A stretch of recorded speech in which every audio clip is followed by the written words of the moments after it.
parece que no dice nada, porque el texto dice, pues así ha dicho Jehová de los ejércitos, meditad bien en vuestros caminos.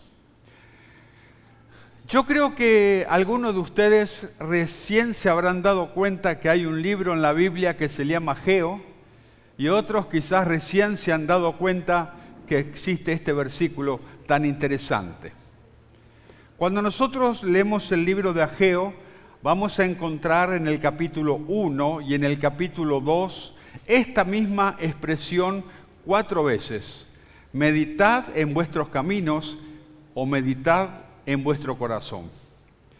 Si queremos entender bien la palabra de Dios, tenemos que hacer un trasfondo histórico e irnos por lo menos 90 años antes de que se escriba esta palabra. Porque muchas veces la palabra del Señor se entiende mucho mejor cuando hacemos un trasfondo histórico o un trasfondo geográfico y podemos ubicar el pasaje en el lugar correcto. Había un profeta de Dios llamado Jeremías. Jeremías constantemente le decía al pueblo, si ustedes pecan, si ustedes le dan la espalda a Dios, van a ir cautivos a una tierra llamada Babilonia. Pónganse las pilas, no pequen, amen a Dios sobre todas las cosas.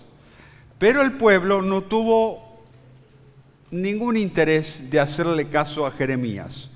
Pero un día Jeremías, en el capítulo 29 del libro de Jeremías, del versículo 10 al 12, y este es un pasaje que nosotros usamos mucho, y es correcto, por supuesto, hacer la extensión de aquella época a nuestros días.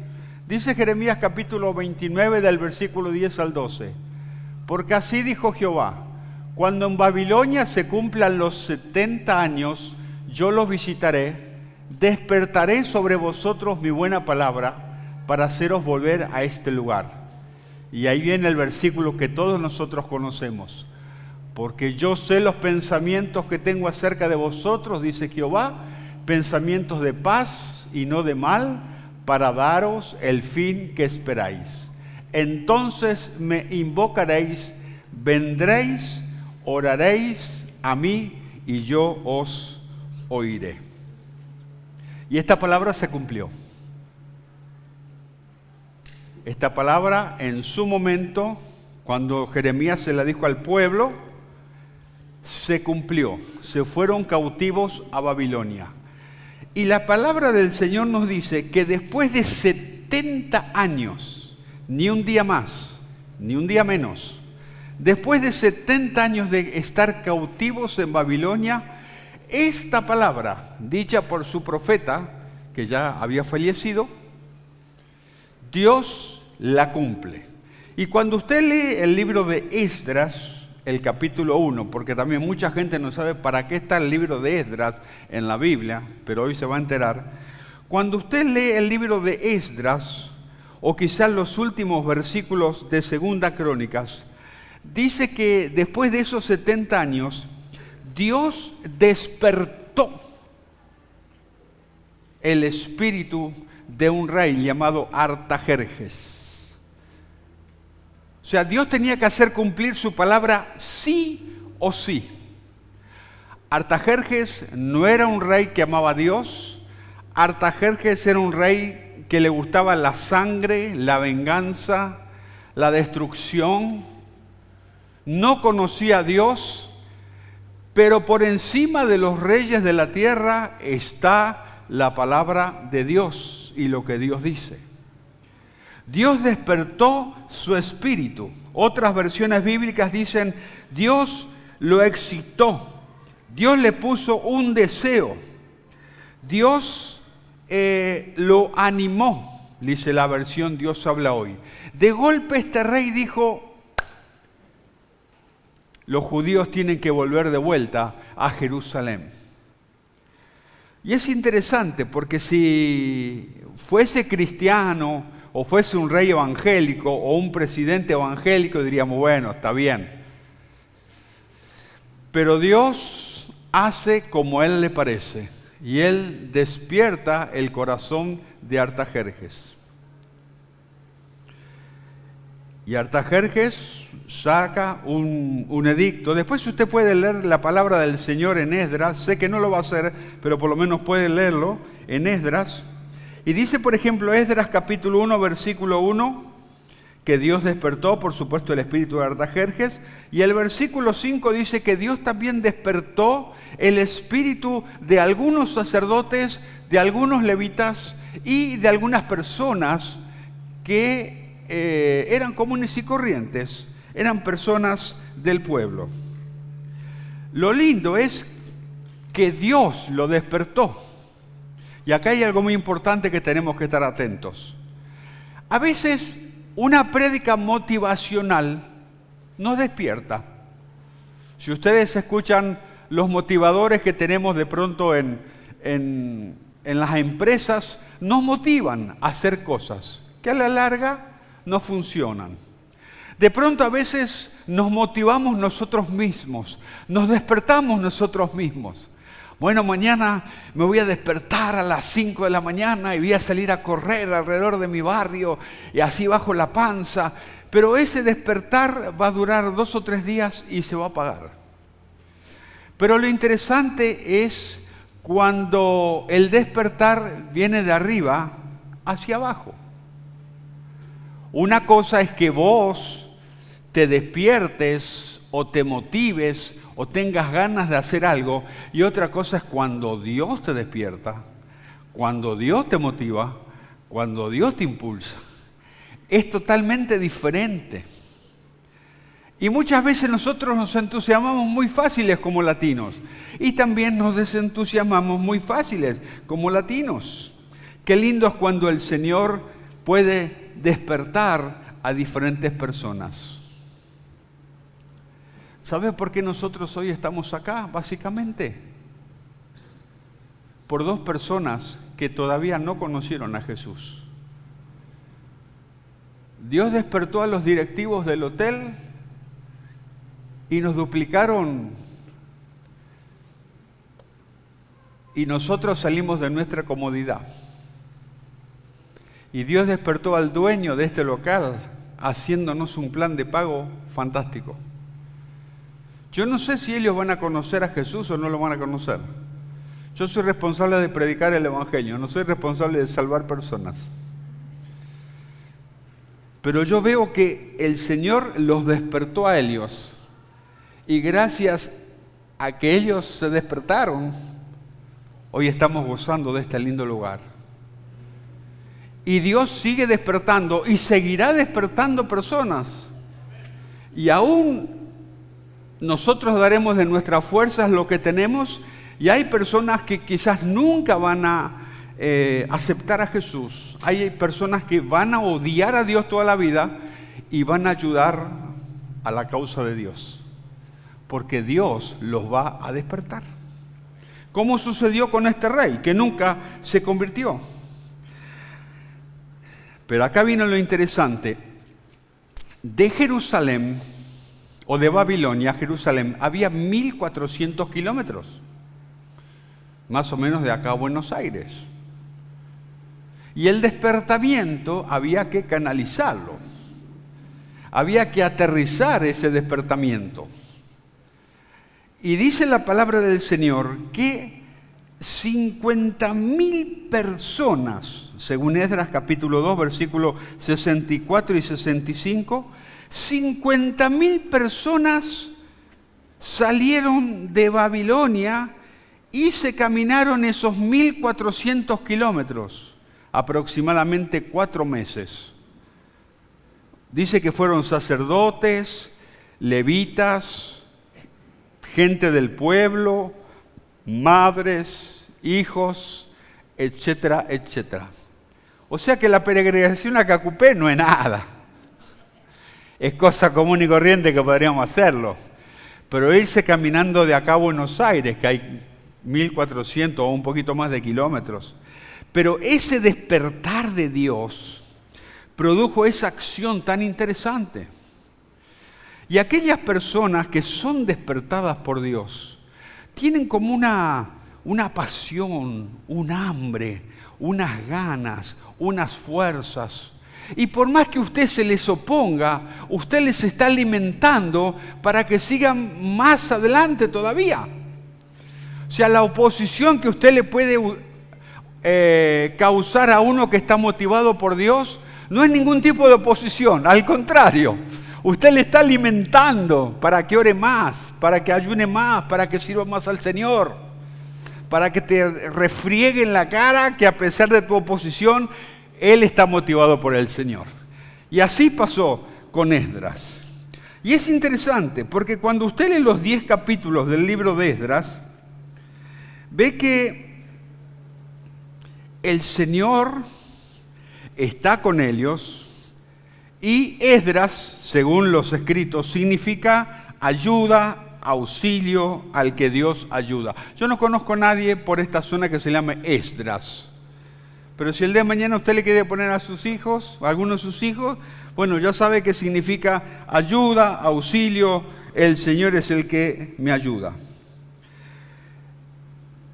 Y acá viene algo muy interesante para mí. Está Babilonia, 1400 kilómetros, está Jerusalén, totalmente destruida, y hay que volver a reconstruir el templo de Salomón. Dicen los comentaristas, no con el esplendor de antes, porque la mayoría de la gente no tenía el poder económico que tenía en la época de Salomón. Pero había que reconstruir ese templo. Y no solamente había que reconstruir el templo, sino que había que instalar el culto. No es cuestión de mudarnos a este lugar. Hay que instalar el culto, el servicio.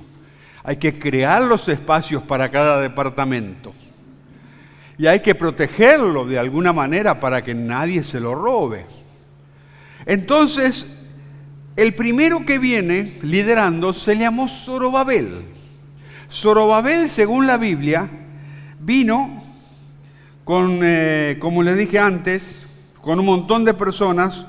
Y sabe lo que yo no sabía, pero ahora lo sé porque leí la Biblia, que Zorobabel aparece en la genealogía de Jesús, como certificando que verdaderamente fue un personaje real y que el evento fue histórico. Como aquel que dice, no, pero Jonás era una macanada, Jonás es un chiste, una mentira. Pero cuando Jesús dijo, así como Jonás estuvo 3 días en el vientre del pez, estaba certificando que fue un personaje real y que lo que le sucedió a Jonás fue real. Lo encontramos, por ejemplo, en Lucas capítulo 3, versículo 27, a este señor Zorobabel, que dice que era hijo de Salatiel. Entonces llega Zorobabel, después de 14 meses de caminar con muchas personas, y tienen que reconstruir el templo. El templo está en ruinas, entonces hay que juntar dinero. Y hay un pasaje que me gusta mucho, que es el que está en Esdras capítulo 2, versículos 68 y 69. Ahí está, mire qué interesante. Y algunos de los jefes de las casas paternas, cuando vinieron a la casa de Jehová, la cual estaba en Jerusalén, ofrecieron voluntariamente para la casa de Dios para edificarla en su sitio. Según sus fuerzas, dieron al tesorero de la obra, bueno, ahí dice, ¿no? Según sus fuerzas. O sea, es simpático. Un hermano que anda en colectivo da 2 millones de guaraníes para la construcción del templo. Un hermano que anda con un Mercedes-Benz o un BMW da 300.000. Qué raro, ¿no? Eso no es según sus fuerzas. Cada uno tiene que dar de acuerdo a lo que puede. Y estos, según sus fuerzas, comenzaron a dar para la construcción del templo. Y por supuesto que si nosotros leemos la palabra del Señor, encontramos que en el capítulo 2, capítulo 3 por ahí, se termina el templo. Construye el templo. O sea, Zorobabel con su gente trabajan, albañiles, arquitectos, ingenieros, trabajan y construyen la casa del Señor. Conforme a sus posibilidades. Yo busqué esa palabra, por ejemplo, en la versión Dios habla hoy, dice conforme a sus posibilidades, La Nueva Traducción Viviente dice, cada uno dio lo que pudo. La Nueva Versión Internacional dice, de acuerdo a su capacidad económica. Entonces, están construyendo el templo, Zorobabel y su gente. Y cuando vamos al capítulo 3 y capítulo 4, encontramos la oposición. La oposición es buena. Cuando no tenemos oposición, no crecemos. La oposición, los problemas, las crisis, nos hacen crecer, nos hacen orar, nos hacen buscar a Dios, nos hacen crear estrategias.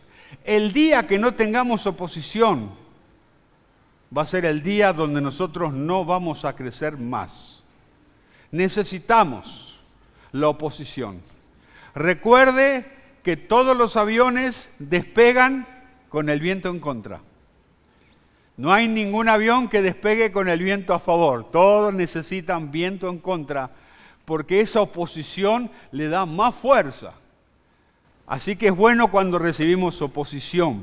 Amén. Y cuando todo está tranquilo, es peligroso porque si no tenemos disciplina, etcétera, etcétera, nos vamos a deslizar rápidamente. Y acá aparece la oposición. Usted lo puede leer en el capítulo 3, capítulo 4, donde de pronto se le oponen un grupo de personas.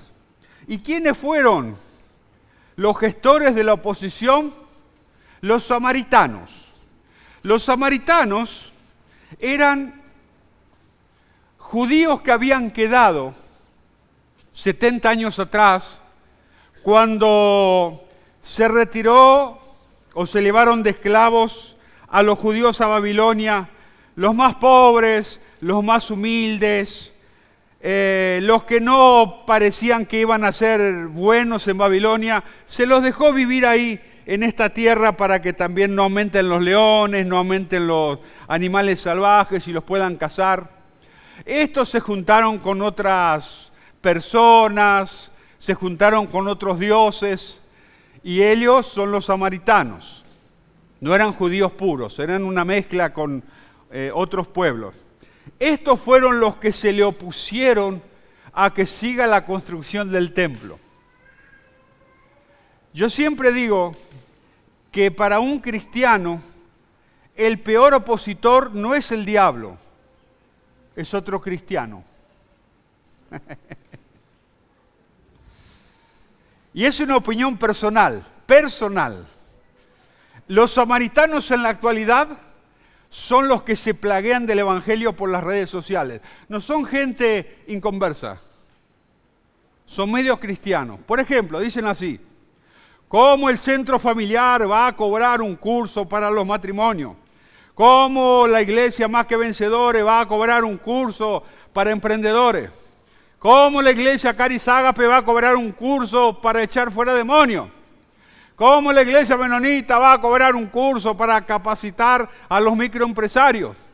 Y esos son los samaritanos.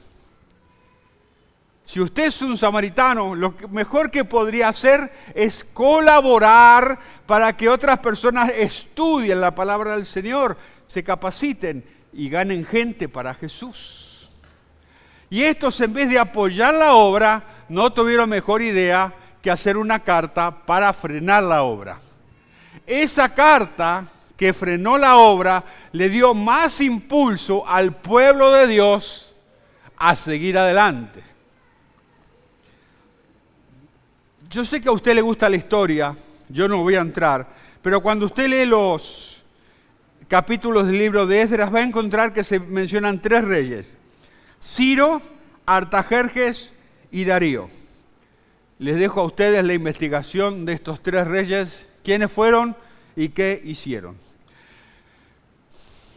Hay algo que me gustó muchísimo y es lo siguiente. Primero vino de Babilonia Zorobabel, que era arquitecto, era constructor, le gustaba mucho los ladrillos, las piedras, la mezcla, etc. Después vino Esdras, después de un tiempo. Este ya era levita, conocedor de la ley, y vino para no edificar el templo, para instalar el culto. Y después de un tiempo vino otro señor llamado Nehemías, que no vino ni para construir el templo ni para instalar el culto. Vino para levantar las murallas y proteger la ciudad de Dios. Ahora, la oposición principalmente los samaritanos hizo que la obra de Dios se frene 15 años. Cuando se oponen a levantar el templo, por 15 años se frena la obra de Dios. Yo me hice una pregunta: ¿cómo Dios permitió que su obra se frene 15 años? Dejaron de construir y cada uno empezó a construir su propia casa. Y después de 15 años viene nuestro pasaje lema. Dios levanta a Ageo y a Zacarías con este mensaje: mediten bien en sus corazones. Ustedes tienen casas artesonadas, tienen baños último modelo, tienen casas de fin de semana y mi casa está abandonada. Quiero que vuelvan otra vez y terminen la construcción. Ageo y Zacarías fueron levantados como profetas de Dios para sacudir al pueblo. ¿Y sabe qué? Eso fue lo que sucedió. El pueblo de Dios recibió la palabra de Dios, dejó sus casas y se fueron a terminar la casa del Señor. Qué lindo es cuando nos preocupamos por la casa del Señor, ¿verdad?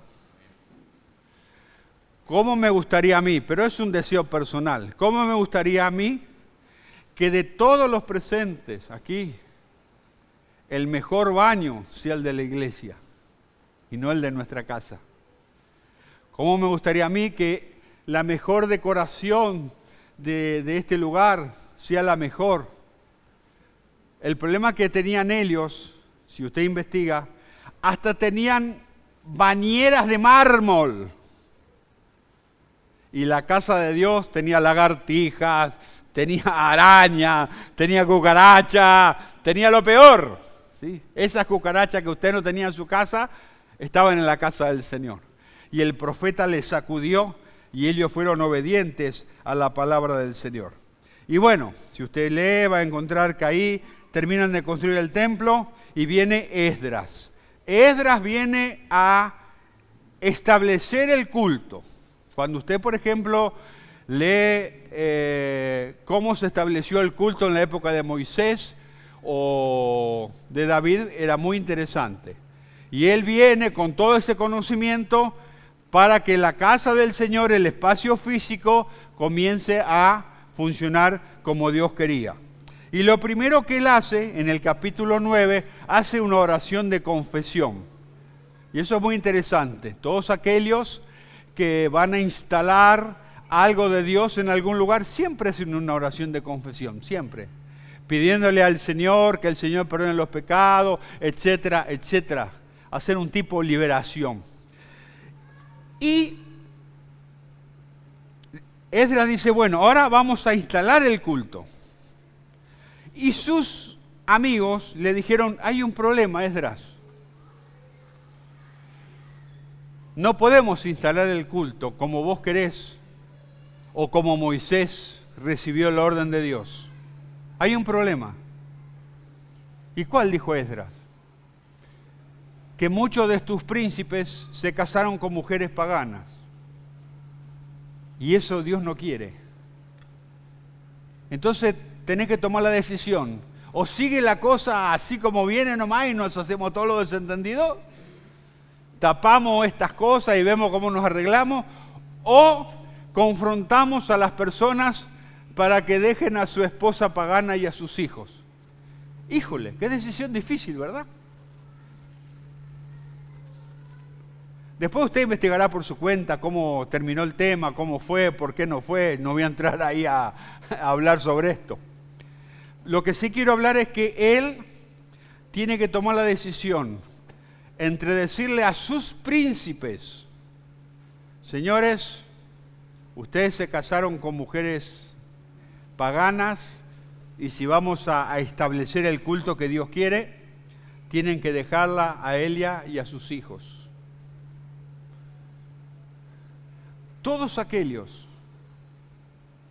que quieren establecer el culto, sea en la escuela dominical, sea en la alabanza, sea en la predicación, sea donde fuese, todos aquellos que quieren establecer el culto como Dios manda, siempre van a tener que tomar decisiones muy difíciles. La mayoría de las veces las dejamos pasar porque no tenemos problemas o para evitar los problemas. Pero si somos honestos en nuestro corazón y dejamos que el Espíritu Santo nos hable, hay cosas que están mal en nuestro equipo y debemos hacer un cambio radical. Y Esdras tuvo el coraje de hacer este cambio tan interesante. Que, como dije antes, si usted tiene interés, lo va a leer qué pasó y qué no pasó. Y por supuesto que después de Esdras vino Nehemías. Muy interesante también. Lea el libro de Nehemías. Estamos llegando a la conclusión. Zorobabel, Esdras, Nehemías. A usted Dios lo creó con un propósito y con un estilo de servicio. No lo cambie. Sea feliz en lo que usted hace. No quiera imitar a fulano de tal. No quiere imitar a tal predicador. No quiere imitar a tal cantante. No quiere imitar a tal maestro de escuela dominical. Dios lo ha creado, le ha dado capacidades, pues úselas dentro de ese entorno. Zorobabel, un constructor, un arquitecto. Esdras, un levita, un conocedor de la palabra del Señor. Nehemías, uno que construyó los muros para defender a la ciudad. Los tres hicieron la voluntad del Señor, los tres sirvieron al Señor y los tres trajeron un beneficio buenísimo para la obra del Señor. Entonces no se sienta mal o no se achique cuando el enemigo le quiere comparar con otras personas. Las comparaciones son odiosas, dicen por ahí. No se compare con nadie. Amén. Compárese con usted mismo. Yo puedo en el nombre del Señor y esto voy a hacer para el Señor. Y esto va a generar buenos resultados. Este libro tiene lecciones prácticas, porque no podemos decir, bueno, Esdras hizo así y amén y terminó todo. No, vamos a hacer una aplicación a nuestros días. ¿Qué podemos aprender hoy, en el siglo XXI? Mirando el libro de Esdras, que tantos años atrás se escribió. Lo que nosotros podemos aprender es lo que dijo el apóstol Pablo. El apóstol Pablo le dijo a los hermanos de Corinto, le dijo, señores, lo que antes se escribió, para nuestra enseñanza se escribió. Lo que antes vivieron la gente del Antiguo Testamento, lo vivieron para que nosotros aprendamos cuál es el camino correcto que tenemos que seguir. Y esa es la idea. Lo que vivió Esdras, lo que vivió Zorobabel, lo que vivió Nehemías, son experiencias que las podemos aplicar el día de hoy.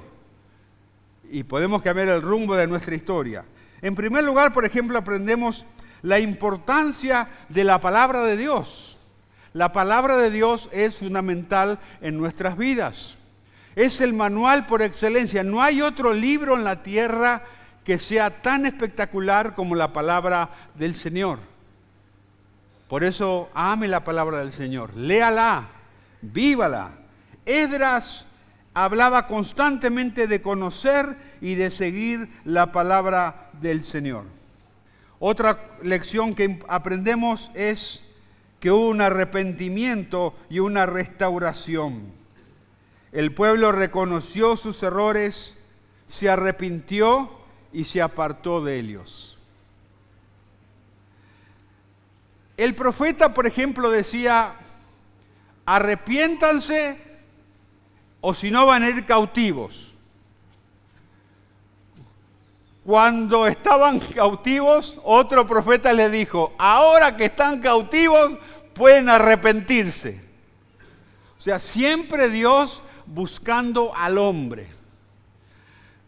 Pero lo más barato que hay para nuestra salud emocional, mental y familiar es arrepentirnos en la primera instancia.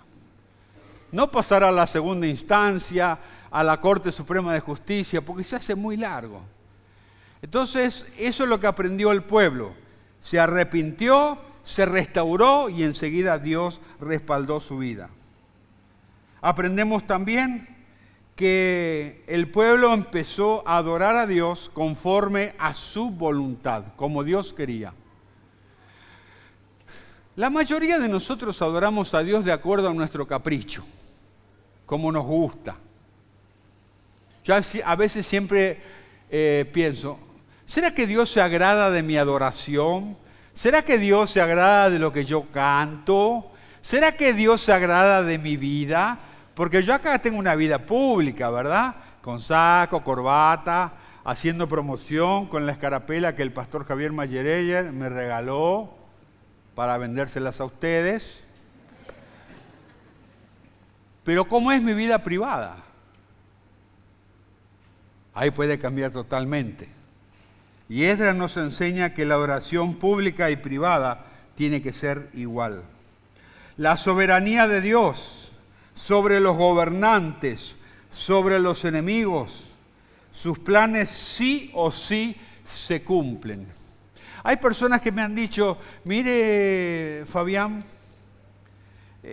a mí el Señor me llamó para ser pastor. Bueno, lamentablemente quiero decirte, campeón, que sí o sí Dios lo va a lograr. Por las buenas o por las malas, pero lo va a lograr.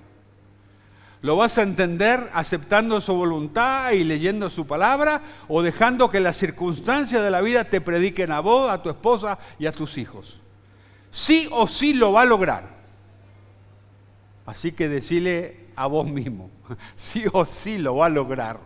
Ay, el Señor me llamó. Listo.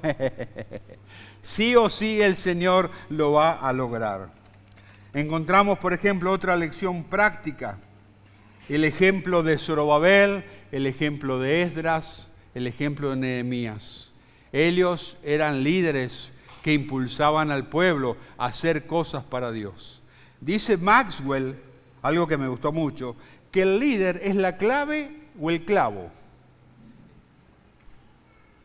Si usted es líder de algún departamento, usted tiene que saber que usted es la clave o el clavo. Una de las dos.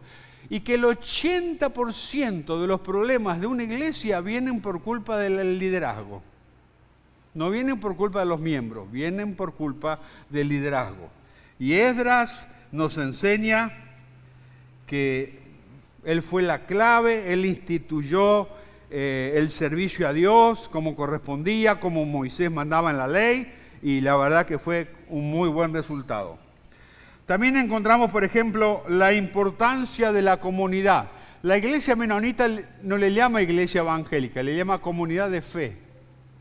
Entre nosotros nos protegemos, nos amamos, oramos, nos ayudamos. Imagínese que usted se enoja con la iglesia por X motivo y se va no sé a dónde y está solito y tiene un problema. ¿A quién va a recurrir? ¿Quién le puede dar una cobertura espiritual si nadie lo conoce? Es muy importante la comunidad de fe. El anteúltimo punto dice el valor de la humildad. Tanto Zorobabel como Esdras, como Nehemías, siempre dependieron de Dios. Ellos fueron despertados por Dios y ellos dependían de Dios. Y Dios era lo más importante para sus vidas. El día de mañana usted puede llegar a ser una persona muy famosa. Puede llegar a ser un gran predicador como Benny Hinn. Puede ser una gran predicadora como Kathryn Kuhlman. Puede ser un gran cantante como Marcos Witt. Puede ser un gran discipulador como el hijo de Billy Graham. Pero nunca se olvide de dónde Dios lo sacó y quién le dio las herramientas para hacer lo que es. Nunca nos olvidemos que Dios es el centro de nuestra vida y que Dios es lo más importante en nuestras vidas. Y el último punto como conclusión. Confianza en la providencia de Dios. ¿Qué es esto?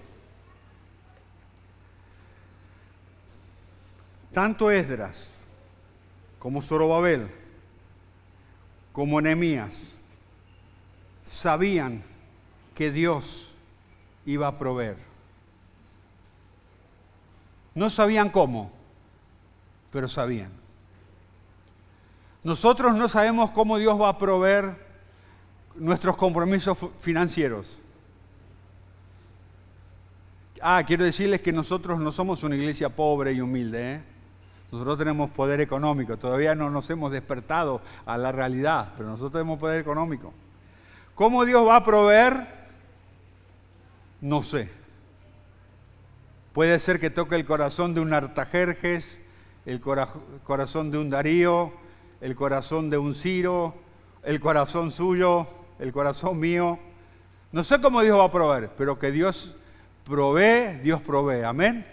Es una realidad. Confianza en la providencia de Dios. Dios tiene el control de todas las cosas. Y nosotros tenemos que aprender. Cuesta muchísimo aprender que nuestros pensamientos y nuestro corazón en sus manos puede recibir sorpresas muy interesantes.